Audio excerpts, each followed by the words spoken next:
Olá, o seu cachorro está aprontando muito? Os cães precisam ser ensinados para aprenderem a se comportar. Conheça agora o guia de adestramento passo a passo. Aprenda a ensinar o seu cachorro a fazer as necessidades no lugar certo, parar de morder, sentar, ficar, deitar, parar de latir e muito mais. Mas eu espero que você esteja aproveitando ao máximo, que isso vai fazer muita diferença na sua vida e no convívio com o seu cachorro. Terceiro e último é contato físico.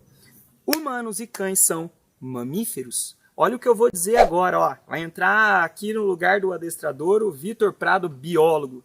Todos os mamíferos, independente da espécie, independente de como ele costuma desenrolar sua vida na fase adulta, tem em algum momento um contato longo, né, de longa duração de tempo, com outro indivíduo da mesma espécie e muito íntimo. Esse momento seria o momento da amamentação. Beleza? Mesmo os tigres, que na vida adulta costumam desenvolver vidas solitárias, vão ter um longo período de convivência íntima com as suas mães durante a amamentação e depois dela, para aprender as técnicas de caça e assim por diante. Beleza? Se eu trouxer essa realidade para uma realidade de um organismo de vida social, mesmo na fase adulta, como é o caso do lobo, do cão e do ser humano, esse contato é ainda mais importante, independente da fase de vida aonde esse organismo está, por qual esse organismo está passando. Então vamos lá. Contato não necessariamente é físico. Pode ser um olhar, pode ser uma palavra, pode ser um gesto e pode ser um carinho. Pode ser um tapa. Não estou indicando o tapa, só estou dizendo que pode ser uma forma de contato. Beleza? Então veja bem. Interações sociais são indispensáveis. E essa é a terceira. É claro que ela está diretamente relacionada à segunda, que é a determinação de hierarquias.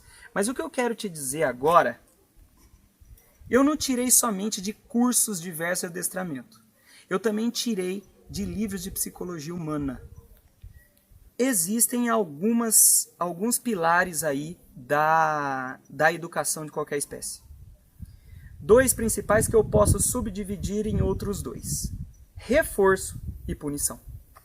Reforço reforça, ou seja, aumenta a frequência e a magnitude de um dado comportamento. Punição pune, ou seja, reduz a frequência e a magnitude de um dado comportamento. Mas aumenta ou diminui que comportamento? O comportamento que o animal está desenvolvendo no exato momento onde o reforço ou a punição vão ser utilizados. Beleza? Mas tem que ser no exato momento. Beleza? Então vamos lá.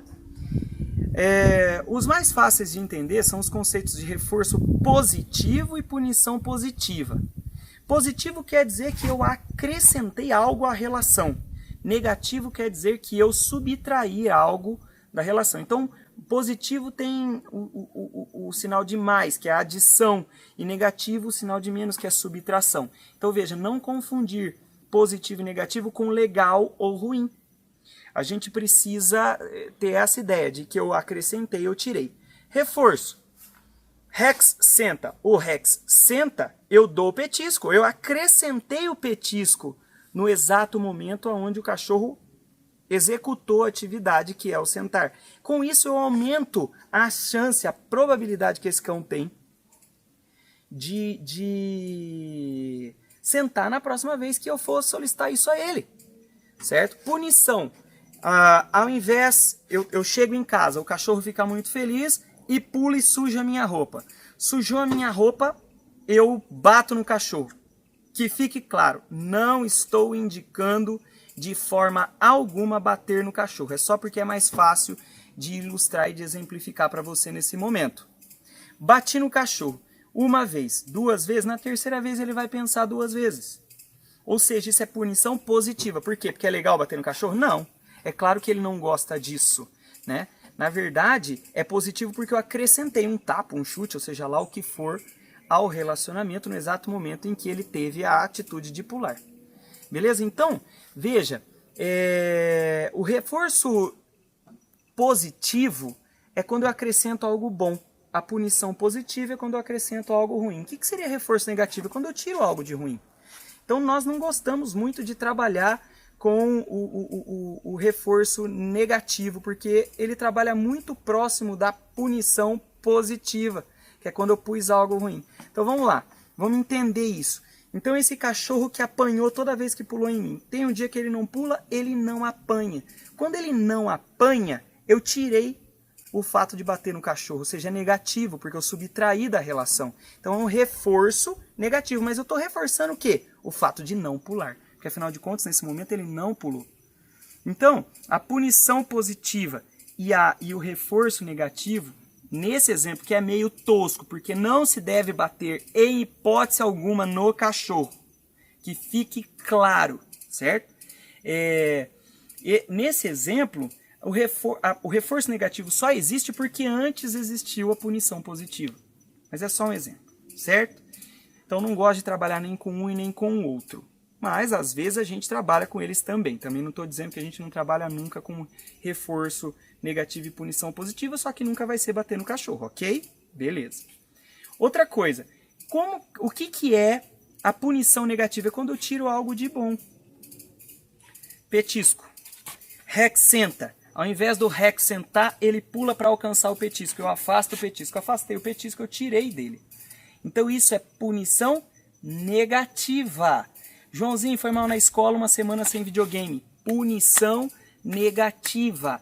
Veja bem, sobre o ponto de vista do Vitor Prado, certo? Que fique claro, não existe educação e nem adestramento sem reforço e punição. As coisas trabalham juntas. Porém, não necessariamente tem que ser uma punição severa, tem que ser um tapa, tem que ser alguma coisa assim. A gente tem que obedecer um princípio muito simples, a temperança. Ou seja, o reforço e a punição devem ser proporcionais à atitude, ao estado emocional do cachorro, às capacidades, à dureza de personalidade do cachorro e assim por diante. Beleza? Que se eu aplicar uma punição positiva muito severa num cão sensível, eu vou quebrar o cachorro. Se eu aplicar uma punição muito leve num cachorro muito duro, né, psicologicamente falando, eu não vou surtir efeito. A mesma coisa serve para o reforço. Se o reforço não vale a pena, o cachorro não executa. Percebe? Então a gente precisa ponderar, conhecer bem o indivíduo que a gente tem em casa para pensar a respeito dessas situações. Agora, para fechar esse nosso assunto, essa nossa aula, o que eu tenho a te dizer é o seguinte: não interessa o que eu disse. O que interessa é o que o cachorro entendeu. Se eu estou tentando punir, mas o cachorro não percebe assim, não faz efeito. Se eu estou tentando reforçar, mas o cão não entende assim, também não faz efeito. Um outro exemplo, rapidinho, só para você ficar com isso bem ilustrado. Certa vez atendi uma senhora que tinha 3 pequineses. 2 desses pequineses brigavam entre si.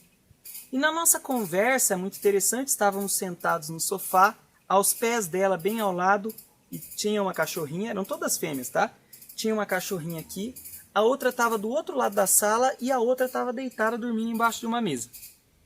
Beleza? E ela falando que os cães brigavam, que ela tinha que resolver esse problema, que isso era um problema muito sério, e eu olhando cães, todos no mesmo ambiente, dormindo calmamente, juntos, um do outro, e briga nenhuma.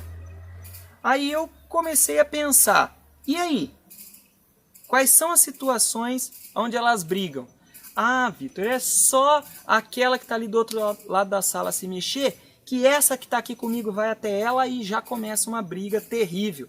Então quem agride é sempre essa. Sim, quem agride é sempre essa, mas a outra revida. E aí vira um angu de caroço aí que a gente não tem o que fazer a respeito.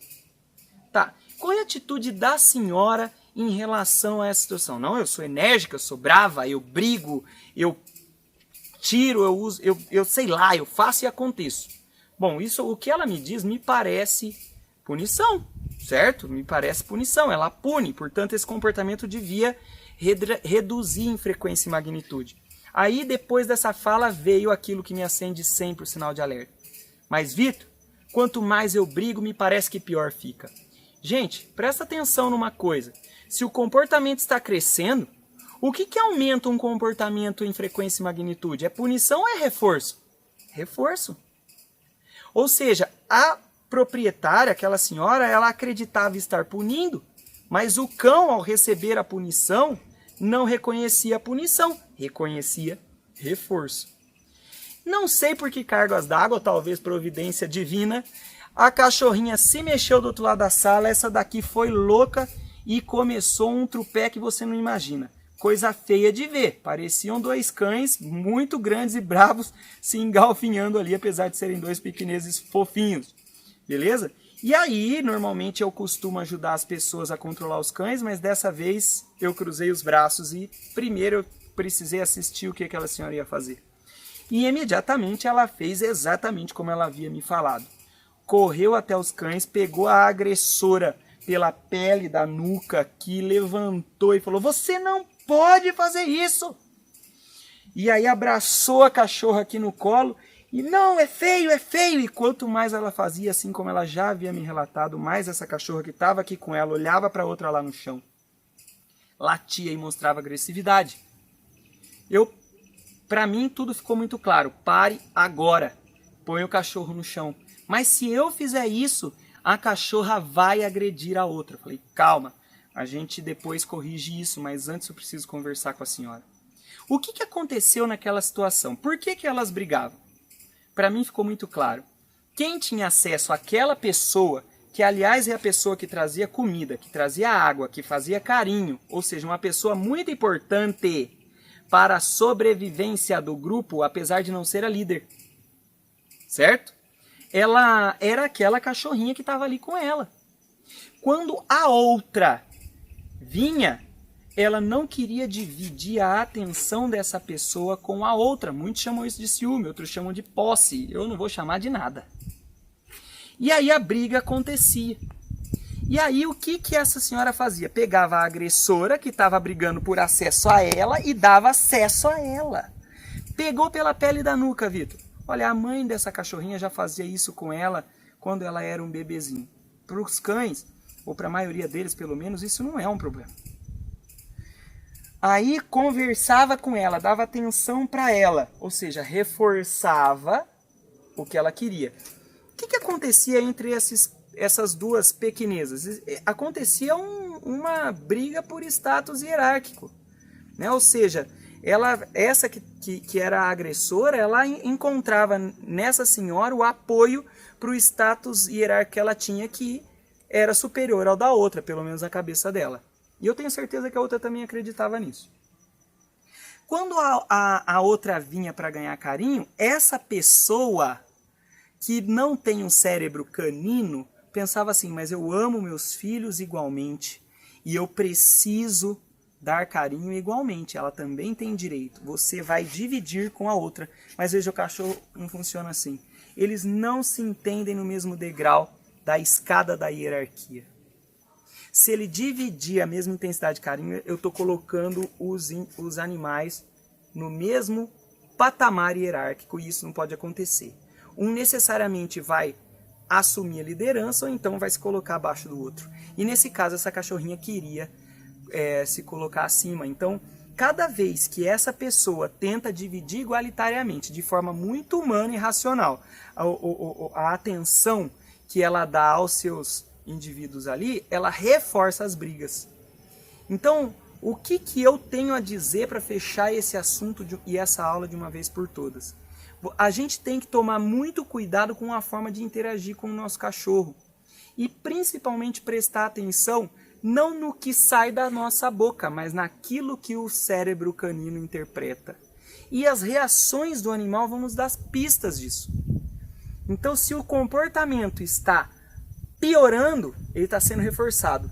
Se ele está diminuindo, ele está sendo punido. Então nós temos que... Está funcionando? Não está. Tem que mudar de estratégia. Qual é a estratégia? Bom, isso é assunto para várias aulas, dependendo do cão, vai ser uma situação diferente, mas enfim, o meu assunto aqui, o meu propósito aqui é te dizer, são 3 as situações do lobo, diretamente ligadas à vida do lobo, que nos afetam diretamente no convívio com nossos cães. Exercício, hierarquia e contato. na forma de reforço ou punição é contato. Olhou para o cão, já está punindo ou reforçando alguma coisa. Permitiu o cão no seu sofá, já está punindo ou reforçando alguma coisa. Deu atenção para o cão na forma de palavras de carinho, de petisco, de comida, já está punindo ou reforçando alguma coisa. Os cães não são criaturas verbais. Eles são criaturas ligadas na nossa postura física, na energia que a gente transmite, nas coisas que acontecem no dia a dia ao redor dele.